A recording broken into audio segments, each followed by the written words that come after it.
नमस्कार साथियों, एक बार फिर से आप सभी का स्वागत है डीएनसी नर्सिंग करियर पॉइंट के ऑनलाइन यूट्यूब चैनल पर।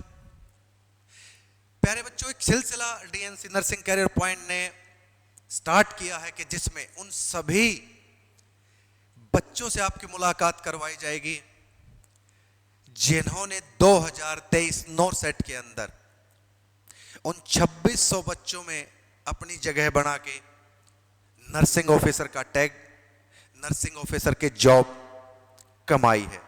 इसी सिलसिले में आज आपकी मुलाकात एक ऐसे स्टूडेंट से कराने जा रहे हैं जिनका ऑल इंडिया रैंक 1758 था। प्यारे बच्चों, सीएचओ में भी सिलेक्टेड थे, पीजीआई संगरूर में भी सिलेक्टेड थे। आज के इस इंटरव्यू में प्यारे बच्चों सोनिका जी से उनका जो एक्सपीरियंस वो शेयर करेंगे। बड़े ध्यान से आप उस चीज को समझिएगा, नापिएगा, तोलिएगा, क्योंकि सोनिका जी को मैंने 1.5-2 साल की जर्नी में वहां तक देखा है कि जिन्होंने 1-2 एग्जाम फाइट भी किए, ज्वाइन नहीं किया, कुछ एग्जाम दिए वहां ज्वाइन भी करें। इसी जर्नी को हम स्टार्ट करते हैं। स्वागत करते हैं सोनिका जी का। सोनिका जी, कैसे हैं आप? सोनिका जी, सबसे पहले तो एक जर्नल इंटरव्यू की तरह हम स्टार्ट करते हैं कि इंट्रोडक्शन आपका कहाँ से है, क्या है, क्या आपकी लाइफ का भी परिचय है।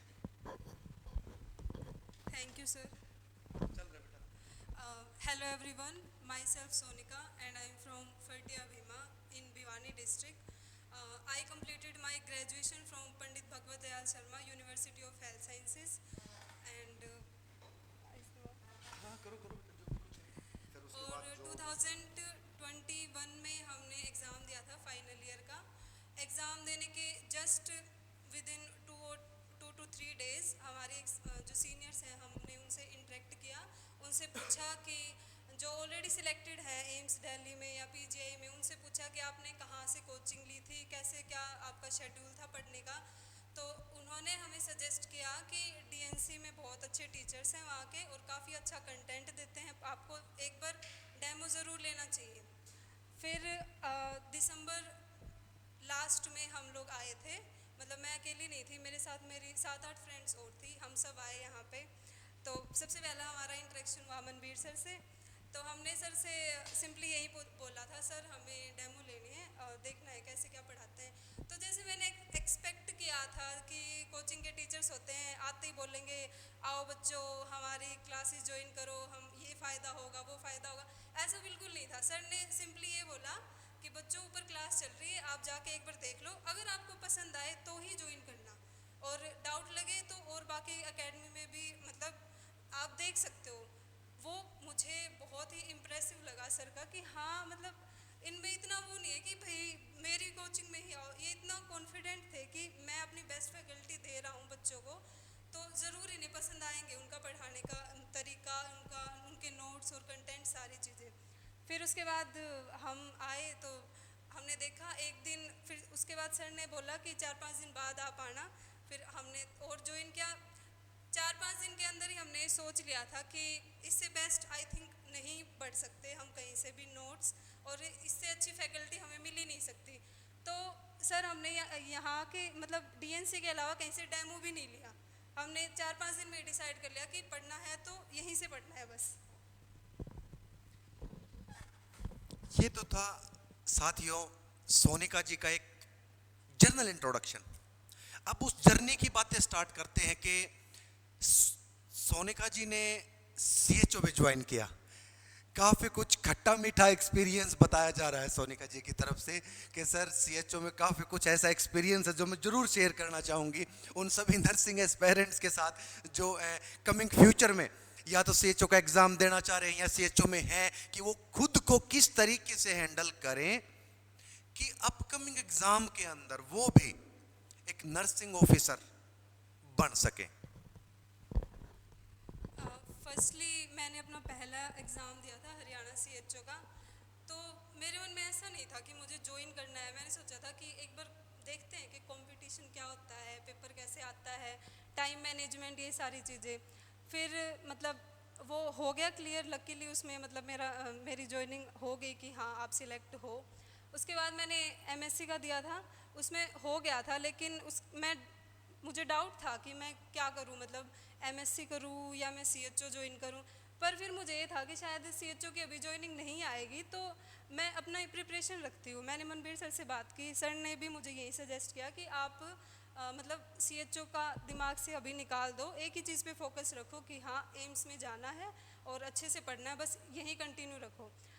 तो अनफॉर्चुनेटली वो उसकी ज्वाइनिंग आ गई जस्ट 1 महीने पहले, एग्ज़ाम से 1 महीने पहले ही ज्वाइनिंग आ गई उसकी। तब मेरी सर से दोबारा बात हुई, मतलब उस टाइम पे तो मुझे बहुत बुरा लगा। मैंने सर से बातें की, मैंने कहा सर घर वाले बोल रहे हैं ज्वाइन कर लो और मेरा मन नहीं है अभी, तो मैं क्या करूं। तो सर ने क्लियरली मुझे बोला था अगर आप ये ज्वाइन करोगे तो भूल जाओ एम्स, इस साल तो नहीं होगा। बुरा भी लगा और मन में ये भी हुआ कि नहीं यार हो सकता है, मे भी हो ही जाए। बट फिर वही हुआ, मतलब मैं गई घर पे, ज्वाइन किया।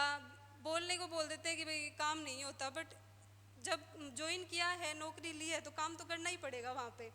फिर धीरे धीरे मुझे ये हो गया कि नहीं, मेरे अंदर वही चीज़ चलती रही कि नहीं होगा नहीं होगा, तो वो नहीं हुआ पिछली साल। उसके बाद मतलब जब रिज़ल्ट आया नोट सेट का, तब मेरे पास फ़ोन आया सर का दोबारा। तो सर ने मुझे ये बोला था कि बेटा मुझे मतलब बहुत ज़्यादा एक्सपेक्टेशन थी कि तुम कर दोगी क्लियर, और नहीं हुआ तुम्हारा, तो मुझे बहुत बुरा लग रहा है। सर ने मुझे डांटा भी उस टाइम पे कि मेरी बात नहीं मानी तुमने, मैंने तुम्हें बोला था कि मत करो ज्वाइन, पढ़ लो ये वो। फिर सर ने बोला कि एक लाइन बोली थी सर ने कि जब कोई बच्चा आईएएस आईपीएस बनना चाहता है और मतलब कैसे भी करके वो ये सोचे कि बस एक जॉब ही तो करनी है और कांस्टेबल बन जाता है वो, तो जितना बुरा उसे लगता है ना, उतना ही बुरा उसके गुरु को भी लगता है। ये बात कहीं ना कहीं मुझे मतलब बहुत हर्ट हुई कि कोई टीचर अगर आप पे इतना बिलीव कर रहा है कि तुम कर दोगे, ये क्लियर कर दोगे, और फिर भी आप नहीं कर पाते हो, तो मुझे बहुत दुख हुआ उस चीज़ का। फिर सर ने मुझे दोबारा कहा, मतलब मेरी सर से 2-3 बार बात हुई, सर ने बोला कोई बात नहीं, ये चीज़ अपने मन में मत लाओ अब, और आपके फ़ोन पे ऐप चल रही है, अच्छे से पढ़ो, तैयारी करो और हो जाएगा। तो वहीं है, मैं कंटिन्यू पढ़ती रही वहीं से, और जितनी मेहनत मैं पहले कर रही थी उससे कहीं ना कहीं मैंने ज़्यादा की, क्योंकि मेरे दिमाग में मनबीर सर की वो बात थी कि सर को बुरा लगा हुआ है कि भाई इसका नहीं हुआ, और इतनी मुश्किल से तो सर ने ट्रस्ट किया था किसी स्टूडेंट में कि हो जाएगा, और मेरा नहीं हुआ। तो मुझे वो ट्रस्ट दोबारा ये था कि नहीं करना है, अब तो करना ही पड़ेगा। फिर उसके बाद मतलब बहुत सारे फेजेस आई, लाइक 1-2 महीने तो मैं बिल्कुल ऐसे था कि नहीं होगा, अब तो कुछ करना ही नहीं, कुछ हो ही नहीं सकता, यही जॉब करनी है कंटिन्यू और करते रहेंगे काम ऐसे ही। बट फिर बाद में दोबारा जब SGPJ के फॉर्म निकले, तो मुझे ये हुआ कि पढ़ते हैं, दोबारा शुरू करते पढ़ना। तो उसमें ये था नॉन नर्सिंग आएगी, तो फिर मतलब मुझे ये था कि DNC से ही पढ़ना है। तो मैंने सर की जो पिछली रिकॉर्डेड क्लासेस थी नॉन नर्सिंग की, मैथ की, इंग्लिश की, रीजनिंग की, ये सारी मैंने वहाँ से पढ़ी, जितना भी सर ने पढ़ाया था वो सारा पढ़ा मैंने, उनके नोट्स बनाए। फिर मतलब कोई रीज़न हो गया था जिस वजह से मैं वो एग्ज़ाम दे नहीं पाई SGPJ का, पर बाद में मैंने PGI संगरूर का दिया जिसमें मेरा सिलेक्शन हुआ और अब नोट सेट में हुआ। सोनिका जी, अब अगर बात करें कि जो भी अभी जो फाइट में हैं बच्चे, अभी जो 4th ईयर पास आउट करके या कॉलेज से पास आउट होके बाहर निकलेंगे, कहीं ना कहीं इस कंपटीशन की दौड़ में शामिल होंगे, वो हर बच्चा उस कामयाब स्टूडेंट से ये जरूर पूछना चाहेगा क्या पढ़े, कहाँ से पढ़े, कौन सी बुक फॉलो करें, कितना पढ़े और क्यों पढ़े। तो ये जरूर एक शेयर करने वाला एक्सपीरियंस होगा आपका उन सभी बच्चों के साथ जो कि अभी फाइट में हैं या फाइट में आने वाले हैं। फर्स्टली तो मैं यही बोलूँगी, जो भी 3rd ईयर 4th ईयर में है या इवन जो 1st ईयर में है, तो पहले से ही तैयारी शुरू कर देनी चाहिए। थोड़ा थोड़ा पढ़ते रहो, यूट्यूब से क्लासेस देख लो या फिर अपने बेसिस पे भी पढ़ लो, कहीं से भी जो भी बुक है आपके पास उससे। 4th ईयर के बाद आप मतलब मैं तो पर्सनली यही सजेस्ट करूँगी कि DNC पे एक बार डेमो के लिए ज़रूर आए, सभी बच्चे, क्योंकि मैं पर्सनली ये मानती हूँ कि यहाँ की फैकल्टी बेस्ट है। इनसे अच्छा मुझे नहीं लगता कोई पढ़ा सकता है। जितना मैंने पढ़ा है यहाँ से, मेरे सारे कंसेप्ट बहुत अच्छे से क्लियर हुए हैं। इवन मैंने टीचर्स को ऐसे भी बोलते देखा है जो ये बोलते थे बेटा ये तो पक्का आएगा, इस पे तो लिख लो तुम नोट सेट 2022, और वो एक्चुअली आता था। उनको इतना एक्सपीरियंस है पढ़ाने का कि वो अपनी पढ़ाई हुए कंटेंट पे बहुत ज़्यादा कॉन्फिडेंट होते हैं, और उनके कॉन्फिडेंस को देख के जो स्टूडेंट होता है उसमें भी कॉन्फिडेंस आता है। और सेकेंडली मैं बिलीव करती हूँ कि क्वांटिटिव स्टडी नहीं, क्वालिटेटिव स्टडी करनी चाहिए। लाइक ज़रूरी नहीं आप 5-6 किताबें पढ़ो। जैसे हम यहाँ आए थे तो हमें टीचर्स ने बोला था कि बेटा मतलब सॉन्डर्स मॉसबी की किताबों में जो है वो हमने आपको नोट्स में करवा रखा है, तो नोट्स तो हमने यहीं से पढ़े। इसके अलावा मैंने कहीं से बुक नहीं पढ़ी थ्योरी की, कहीं से भी नहीं पढ़ी, क्योंकि मेरे कंसेप्ट सारे वहीं से क्लियर हो गए थे। और प्लस PR यादव और टारगेट हाई, ये 2 किताबें मैंने MCQ के लिए फॉलो की थी। लास्ट ईयर मेरा मतलब ड्रॉबैक मुझे यही लग रहा है कि मैंने MCQ पे ज़्यादा फोकस नहीं किया था, ड्यू टू एनी रीज़न, कुछ भी मान लो, चाहे CHO की ज्वाइनिंग या कुछ भी मान लो। लेकिन इस साल मैंने ज़्यादा मेहनत MCQ पे की थी, टारगेट और PR यादव से। उसके बाद मतलब हुए ये दोनों एग्ज़ाम क्लियर। और एक और बात, मतलब जो बोलते हैं कि भाई एग्ज़ाम देते रहने चाहिए क्योंकि कहीं ना कहीं से रिपीटेटिव क्वेश्चन आते हैं, ये भी चीज़ है। मैंने जितने एग्ज़ाम दिए हैं, चाहे वो एक ही क्वेश्चन रिपीट हुआ, बट हुआ है वो रिपीट, एक्चुअली वो रिपीट हुआ है क्वेश्चन। और जो भी, जैसे कि मैंने 1 साल में जो मेरा एक्सपीरियंस है, बहुत बार टाइम ऐसे आता है जब आप बहुत लो फील करते हो अपनी लाइफ में कि नहीं यार अब नहीं होगा, अब तो बस यहीं पे स्टिक होके रह जाओ, नहीं कर सकते। अपने मन में अपने आप ही आ जाते हो, और लोगों को देख के कि भाई मतलब इसका भी नहीं हो रहा, इसका तो हो गया, हमने भी तो पढ़ा था, नहीं हमारा क्यों नहीं हुआ। और अब तो 1 महीना बचा है या 1.5 महीना या 20 दिन बचे हैं, तो कितना ही पढ़ लेंगे। बट मैंने जो चीज़ फील की है, जो एक्सपीरियंस की है, संगरूर का पेपर जब था सर, PGI संगरूर का, मैंने विद इन 23 डेज तैयारी की थी उसकी। उस दिन भी मैं बैठ के ये सोच रही थी यार 23 दिन में मैं क्या पढ़ लूँगी, मेरे से क्या पढ़ा जाएगा। लेकिन अगर आप अपने ऊपर कॉन्फिडेंस रखते हो ना कि हाँ आई कैन डू दिस, मेरे से होगा, मेरे से नहीं होगा तो किससे होगा। जैसे मनवीर सर बोलते थे, मैंने सर से पिछली बार बोला सर 1 महीना बचा है नोट सेट का, क्या पढ़ लेंगे हम 1 महीने में। सर कहते अरे सब आता है तुम्हें, अपने मन में ये रखो मेरा नहीं होगा तो किसका होगा, मेरा ही होगा, मेरी रैंक आएगी। तो ये चीज़ मैटर करती है, अपने मन में ये कॉन्फिडेंस रखो कि ज़रूर होगा, मेरे से ही होगा ये। और एक बार पढ़ाई अगर शुरू कर देते हैं ना हम, तो उनके पढ़ाई के जो आवर्स होते हैं वो बढ़ते ही जाते हैं, कम नहीं होते कभी वो। फिर अपने मन में अपने आप होता रहता है कि और पढ़ लें और पढ़ लें और पढ़ लें। और मेरे अकॉर्डिंग किसी भी स्टूडेंट को ये नहीं सोचना चाहिए कि भाई एम्स करना था, कोई बात नहीं एम्स नहीं मिला, CHO मिल गया या कुछ और मिल गया, तो कोई भी जॉब मिल गई, सेटिस्फाई कभी नहीं होना चाहिए। एक चांस तो खुद को ज़रूर देना चाहिए। मैंने भी ये सोचा था कि CHO है, ठीक है, मेरा तो मतलब ये था कि घर के पास में ही था, तो मैं एक बार ऐसे हो गया था होम सिकनेस टाइप में, घर पे है, नहीं जाना कहीं पे, यहीं पे रहते हैं। लेकिन फिर एक दिन खुद से सवाल किया मैंने, यार मैं इतनी इनकैपेबल हूँ कि मैं एक एग्ज़ाम क्लियर नहीं कर सकती। उसके बाद जो जुनून होता है ना अपने अंदर, करना है अब तो करके दिखाना है, ये चीज़ अपने मन में लानी चाहिए। मतलब जब तक आपका ड्रीम, आपका गोल पूरा नहीं हो जाए तब तक पढ़ते रहो कंटिन्यूसली। कभी भी मतलब बीच में सेटिस्फाई मत हो कि ये नहीं मिला तो इसके ऑप्शनल में ये तो मिल गया, ऐसे नहीं होना चाहिए अकॉर्डिंग टू मी। इसके अलावा सोनिका जी, काफ़ी बच्चे जैसे कि बोलते हैं कि थ्योरी पे ज़्यादा फोकस करें, MCQ पे ज़्यादा फोकस करें। अकॉर्डिंग टू योर एक्सपीरियंस आप क्या सजेस्ट करोगे कि बच्चे को किस किस स्टेप्स का यूज़ करना चाहिए? पहले थ्योरी फिर MCQ, या MCQ भाई टाइम मैनेजमेंट के साथ करने चाहिए, टेस्ट सीरीज के साथ करने चाहिए, या जो भी आपका एक्सपीरियंस है आपको।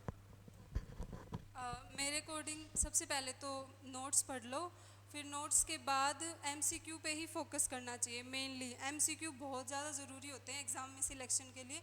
ऐसा नहीं है कि मतलब रट लो उनको, बट उनके MCQ करने से बहुत सारे कंसेप्ट क्लियर होते हैं। क्योंकि जब हम एग्ज़ाम में बैठते हैं ना तो 2 ही ऑप्शन होते हैं, जैसे हमें शुरू से बताया गया था कि आप 2 क्वेश्चंस में मतलब 2 ऑप्शंस पे ही अटकते हो, ये होगा या ये होगा। तो वो जो 2 ऑप्शंस पे हम अटकते हैं ना, वो क्लियर हमारा MCQ जो होते हैं उसके थ्रू ही होता है। तो मेरे अकॉर्डिंग MCQ मस्ट है, वो तो करने ही चाहिए एक बार ज़रूर। नोट लास्ट बट लीस्ट चीज़ पूछते हैं सोनिका जी, पूरी जर्नी में आज आपकी काउंटिंग हिंदुस्तान के उन एटलीस्ट 2600 बच्चों में है कि सोनिका एक ऐसी स्टूडेंट है हरियाणा से, उन 2600 में, उन लाख डेढ़ बच्चों में से जिन्होंने एग्जाम फाइट किया था। इस जर्नी में जो भी आपके भाई स्पोर्टिव रोल जिन्होंने किया, पेरेंट्स, फैमिली, फ्रेंड्स, टीचर्स वगैरह जो भी हों, मैं चाहूँगा कि आप बिल्कुल दिल से उनका धन्यवाद जरूर दें, क्योंकि हम देखते हैं लाइफ में कहीं ना कहीं कि हम उन लोगों को कई बार फेस नहीं कर पाते अपनी वो फीलिंग शेयर करने के लिए। सबसे पहले तो मैं थैंकफुल अपने पेरेंट्स का ही करूँगी, थैंक यू। क्योंकि जैसे कि हर मेडिकल स्टूडेंट, हर मतलब मोस्टली मेडिकल स्टूडेंट ये सोचते हैं कि आफ्टर 12th हम नीट के लिए प्रिपेयर करेंगे या कुछ भी ऐसा करने की। बट मैंने भी यही सोचा था, मैंने एक अटैम्प्ट दिया, उसमें मेरा नहीं हुआ। उसके बाद मतलब मेरे पापा ने मुझे सजेस्ट किया था कि पीजीआई का एंट्रेंस देना है। उन्होंने ही मुझे बताया था बीएससी नर्सिंग के बारे में। मुझे इतना पता नहीं था उस चीज़ के बारे में कि बीएससी नर्सिंग भी ऐसे होता है कोर्स कोई। और सेकेंडली मतलब मम्मी घर पे जैसे मैं बोलती थी मम्मी मेरा हो जाएगा एम्स में, तो वो मन में ऐसे जैसे हम लालच नहीं दे देते किसी बच्चे को, वैसे वो लालच दे देती थी, हाँ तेरा हो जाएगा एम्स में, फिर तो मेरे लिए ये लेके आई हो, फिर तो मेरे लिए वो लेके आई हो। तो मन में होता था कि यार पढ़ते हैं फिर तो करना ही पड़ेगा अब तो। फिर उसके बाद मेरे कॉलेज वालों का पीजीआई का, जहाँ से मैंने अपनी ग्रेजुएशन कंप्लीट की, जहाँ पे मैंने मतलब देखा कि एक्चुअली मतलब पेशेंट्स, वार्ड, ओटी और ये इमरजेंसी ट्रॉमा कैसे क्या होता है, कैसे काम करते हैं, और नर्सिंग ऑफिसर का वहाँ क्या रोल है, कितना हेल्पफुल नेचर होता है उनका, ये सारी चीज़ें मैंने सीखी। आफ्टर बीएससी नर्सिंग के बाद तो मैं मतलब बहुत ज़्यादा थैंकफुल हूँ डीएनसी का और मनवीर सर का, क्योंकि यहाँ आने के बाद ही हमें पता चला कि एक्चुअल कंपटीशन क्या होता है, मतलब आप कैसे फाइट कर सकते हो, कैसे आपको पढ़ना है, कैसे क्या चीज़ें करनी है। क्योंकि मनवीर सर ने और यहाँ की जितनी भी फैकल्टी है उन्होंने हमें बहुत ही ज़्यादा गाइड किया है कि यहाँ से नहीं बेटा यहाँ से पढ़ लो, ये नहीं ये पढ़ लो। तो उससे बहुत ज़्यादा हेल्प मिलती है, और इतना ज़्यादा फ्रेंडली रहते थे सब लोग कि एक क्वेश्चन पूछने के लिए ज़्यादा सोचना नहीं पड़ता था। मतलब क्लास चल रही है तो तभी पूछ लेते थे, सर ये ऐसे नहीं होना चाहिए, तो वो बता देते थे, वहीं पे सारे डाउट्स क्लियर हो जाते थे हमारे। तो इसीलिए इसके साथ कंसिस्टेंसी मतलब वो बहुत ज़्यादा मैटर करती है। और अपने आप पे मेरे हिसाब से सबसे बड़ी चीज़ होती है अपने आप पे कॉन्फिडेंस रखना कि मैं कर लूँगी ये काम, तो तभी आप कुछ कर सकते हो।